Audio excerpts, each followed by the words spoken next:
care whoever is there, as long as their business is protected.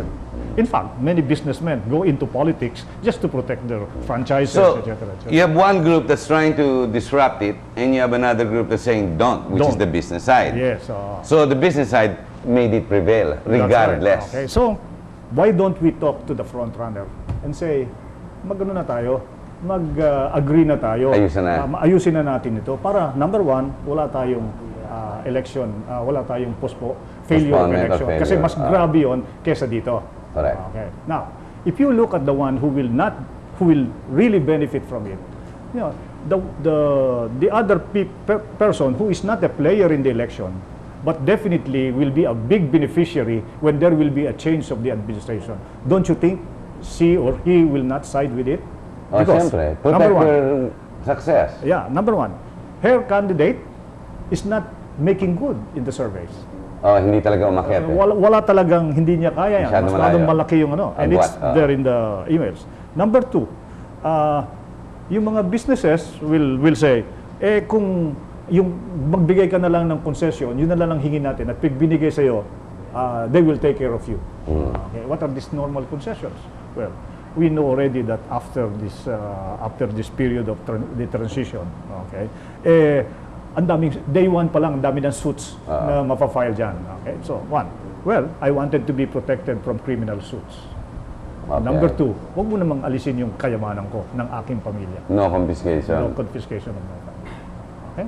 So, if that was a reason for this, and what will you give the other person? Well, lahat ng pinlano ko para doon sa kandidato ko na idadagdag ko sa kanya, ililipat ko sa iyo para ngayon ng tao, pag nakita yung walang duda, pag nakita ngayon yung lamang mo, okay, nandiyan na sa'yo. Okay. Nobody will question it. Kasi masyadong malaki ang lamang. Kung ang lamang mo, kagaya nung 2004, na only 1 million votes, everybody will complain, right? Protest na yan. Especially with what happened that there were 2.3 million null votes.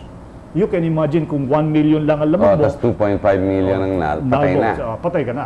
Mahihirapan ka. Kaya nilakyan na yung spread. Kaya nilakyan mo ang spreads. Now, nobody complained. Now, here's the funny part. So there were many protests, etc. Why is it that during the proclamation, okay, there was never anybody who said, we protest. Samantalang ang daming natalong kandidato doon. Why?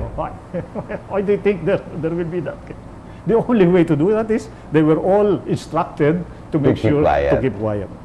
Like, okay, one of the things that will be mentioned for tomorrow, which was already out there in the internet, in the alternative media, is the fact that Senator Pimentel wrote his agreement to the proclamation, but nevertheless mentioned several findings.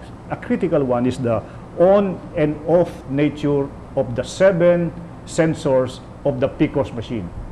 The 7 sensors correspond to a column in the candidates. So, sensor 1 for candidate Acosta and Aquino. Sensor 2 for candidates JC De Los Reyes and Estrada. 3 and 4 and 5, yung 5 para kay Villar, siya kahulihan. Okay. And you will see in the speech of Senator Pimentel that most of the time, ang nakabukas lang yung kay position number 1 and position number 2. In-out na yung third. Yung third, fourth, and fifth are off for that particular PCOS machine in Antipolo. What does that tell you? Kung may boto either si Acosta o si Aquino, it's not null. Okay? Kung may boto si JC o may boto si Erap, it is not null. Hindi null. Suppose ang boto kay Chidoro o kay Villar, it becomes null. It becomes null. Kasi walang mabasa eh. Walang basahan. Walang nabasa. So, that's the only explanation that you can have for null votes. Kasi ang mga tao naman, alam nila na presidente, isa lang iboboto ko.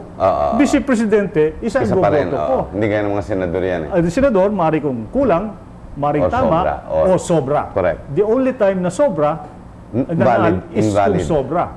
Yun lang invalid. But bakit yung presidente at saka kuwan magnanal vote? So, where should we go? What should we promote to the viewers? How should we go about this? Do we go about and question, and we go by the presentation, especially tomorrow when it'll be coming out? Do we go by that presentation to protest, or should we allow the president to be declared na lang? Okay. Uh, Ano maganda? if you look at the speech, and I'm basing it on the speech of yes. Senator Pimentel, I sent an email that said, Senator Pimentel is right with all of his premises and facts, except I think the conclusion is not a right conclusion. Because ang conclusion niya is to proclaim. So that, number one, there will be no more protests. That the new government will have to deliver the basic services, etc. Now, ang punto ko is, nung 2004, hindi nga makagalaw-galaw yung presidente natin for 6 years. Kasi ever since magsabi siya ng ganito, hindi ka naman ikaw ang legitimate. Hindi naman ikaw ang presidente. Hindi naman Now, we are going to go through another 6 years of this, and we are not going to resolve this. Samantalang now, the evidences are already staring at in the face. Now, kung ganun din lang ang conclusion mo, hindi talaga naaangkop So, sa sabi mo. regardless of the consequence, we have to face the truth and find out. And if it really holds, then discuss what to do next. What to do next? Because But to keep quiet, mali. yes, I think that's the worst thing we can do is to keep quiet and allow us to Papayag move kaya on. si Noynoy niya, kasi presidente na siya. In 2 weeks, susumpan niya siya. Hindi naman papayag tingin ko siya at si Binay. Yan ang magiging problema natin. Totoo yan. However, Noynoy is no longer a candidate today. Binay is no longer a candidate today. They are the proclaimed president and vice So president. do the right thing and redo it if necessary. Precisely. And meantime, umupo ka dyan. Kung talagang ikaw presidente ka namin, at ikaw vice presidente ka Malakas ang loob mo, hindi malakas okay. ka, kasi ikaw naman ang kun At saka sabihin mo ngayon, gusto ko talagang malaman kung Sino ano ang talaga. totoo. Ayun. So we don't have to go back to GMA. The proposition is, puntahan na natin kung ano nangyayari ngayon, pero i-revisit pa rin natin yan, miski Yes. pa paano, to come out with the truth. Because the truth will be the identifying factor for the long run. It will spell the stability. Precisely. And then the people will work together. Kasi okay. ikaw pala nanalo ikaw pa makon. All right, we're going to have to end this first half, so very quickly. I'm not sure if June can still stay with us, but very quickly your message to our viewers, just in case. A short message? No more. Okay na tayo. Well, we're trying as our best, like what happened in 2004, to really know the truth.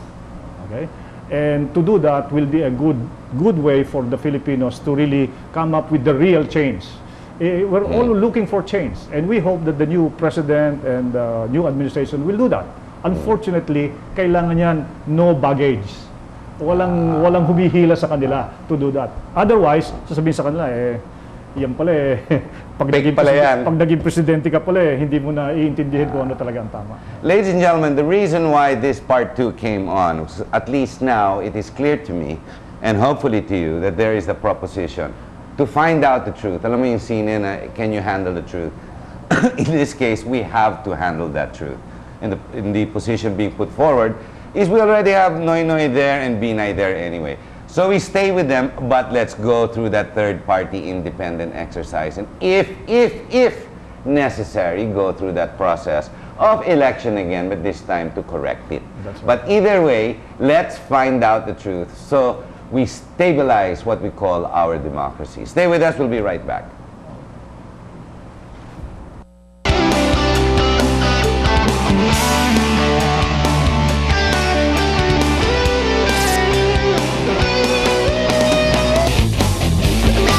Hello, we're back. My name's Harry Tambuatco. On the first part of this program, we talked about, well, what do we do with the elections, assuming it was a fraud, or if there was electronic fraud. Well, we came up with that decision at the end of the day, as promoted by our resource guest, Mr. June Estrella. He was saying that, well, maganda naman, it sounds feasible. That's if this government or the new administration will allow.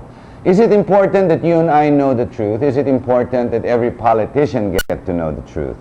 The answer is yes. Will it hamper our democracy?